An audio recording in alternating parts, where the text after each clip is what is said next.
వైజయంతి మాల పూసలతో, అంటే ప్రకృతి ఇచ్చిన వరం పాండవ భక్తి ఆకుతోటి దీపాన్ని వెలిగించారు. అదే విధంగా మన గార్డెన్ లో పైనుండి తీసుకొచ్చిన పూసలతో కృష్ణయ్యకి మాలని ఏ విధంగా అలంకరించొచ్చో కూడా చూపించారు.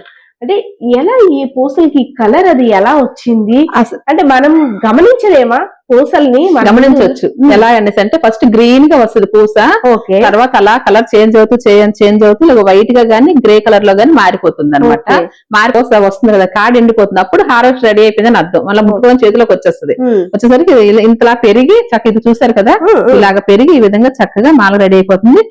ఆ కాడ మనం లాగేసాం అనుకోండి, హోల్ రెడీ అయిపోతుంది. హోల్ ఆ కాడ లాగినప్పుడు ఆ హోల్ లో నుంచి వచ్చేస్తుంది అనమాట. వచ్చినప్పుడు ఇలాగ మనం ఈ విధంగా అందంగా తయారు చేసుకోవచ్చు. కలర్ అది మనం పాలిష్ ఏం కాదు అసలు, ఏం చేయకూడదు అసలు.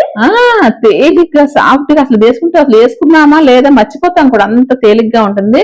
ఇది అందరూ వాడొచ్చు. ఇది వేసుకుంటే నియమాలు పాటించాలి అలాగే ఏమీ కాదు. మంచి ఆభరణంగా పాజిటివ్ ఎనర్జీ స్కిన్ కి తగలడం చాలా మంచిదండి. ఇది వాడుకోవచ్చు.